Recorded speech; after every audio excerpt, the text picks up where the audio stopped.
Donostiako Untzi Museoak 20 urte bete ditu.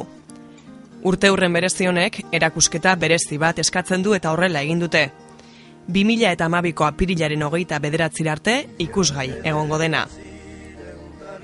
Baleazaleak edo Cazadores de Ballenas izena du erakusketak. Eta historian zehar euskaldunek zetazeo erraldoien harrapaketan izandako presentzia adierazten da. Euskaldunak eta baleak elkarrengandik bereiztu ezinezko bikotea dira. Eta ze paradoxa, orain arte Euskal Herrian balearen harrapaketari buruzko erakusketa monografikorik inoiz eginez izana. Untzi Museoak aurkezten duen hau da, baleazaleen gaineko lehen erakusketa eta bakarra. Beti esaten dugu, Euskaldunak eta balea oso harreman berezia, estua izan dugula, Euskaldunak balearekin, baina hain importantea izan arren, eta gure historian hain importantea izan arren, ez dia egon edo ez dia antolatu erakusketa monografikoak. Untzi Museoak gaur irikitzen duen erakusketa beste batzuetan bezalaxe, guztion bizitzan zerikusia izan duen eta etorkizunean ere izango duen gaiak adierazten direla, eta norbeak egin dezakela irakurketa sakonagoa edo arinagoa, baina honea sartzen dan edonork atera dezakela irizpide bat eta baita ere kontakto bat gure historiarekin eta gure bizitza izan danarekin.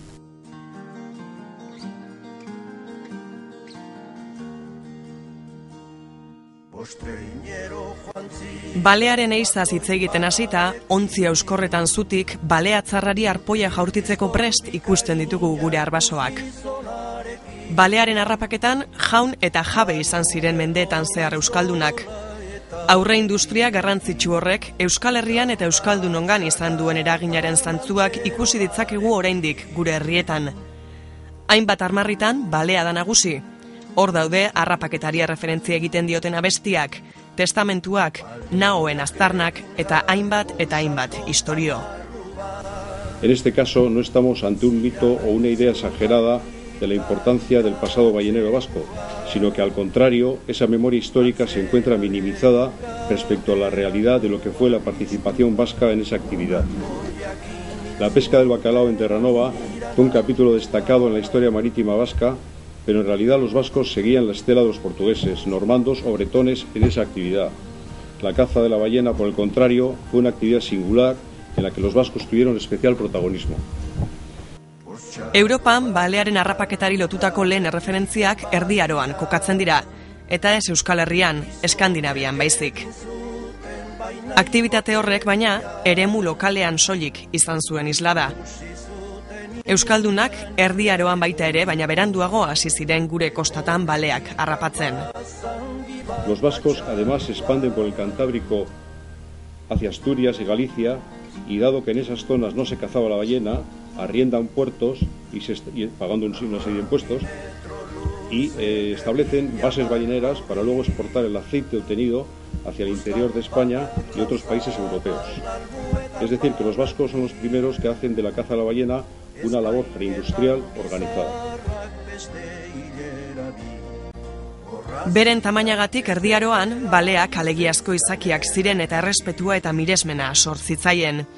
Hala ere balearen gantz, haragi, bizar eta ezurrei etekina ateratzeko aukera ikusi eta horretan hasi ziren. Hau balea baten masailezurra da. Getarian aurkitu da Erdi Aroko geruza baten. Datazioek adierazi dute litekeena dela 9. mendekoa izatea. Euskal Kantabriar itsasbazterrean 12. mendean hasi ziren balea harrapatzen.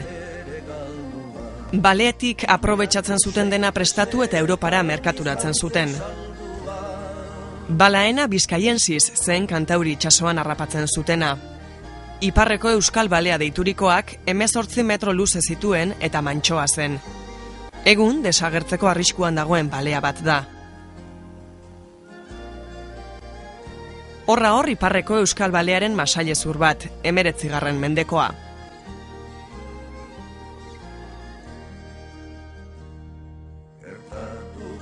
Eta hor, balea harrapatzeko oinarrizko lanabesak, arpoia eta odolusteko lantzeta.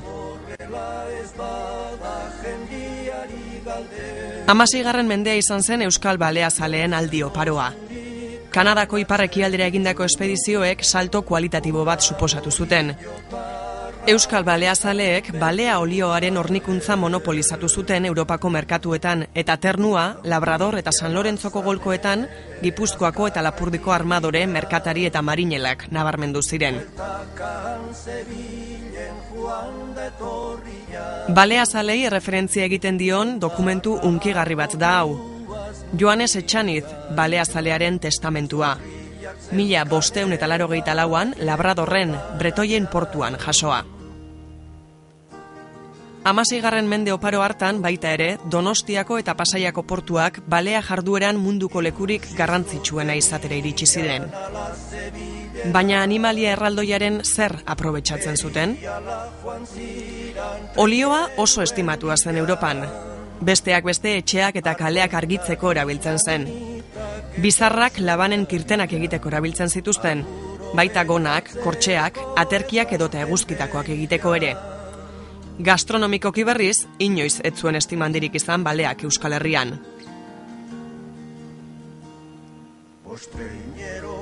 Labradorko Red Bay portua gune garrantzitsu izan zen balearen industrian 16. mendean. Hango itsasontzi baten eredua da hau. Hau berriz, balea olioa garraiatzeko upel baten berreraikuntza.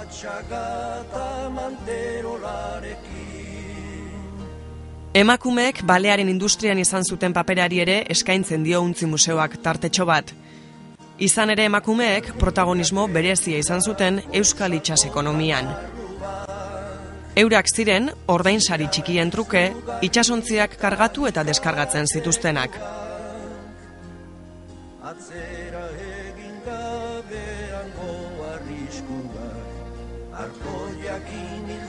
17. mendean etorri zen Kanadako arrantzaldien gainbera. Eta 1901 urteko maiatzaren 14an harrapatu zuten euskaldunek Orion azken balea. Ordurako teknologia asko garatua zegoen eta hau dinamitarekin harrapatu zuten. Erakusketak atal bat eskaintzen die baita ere egungo balearen harrapaketa moduei, teknologia berriei eta abar.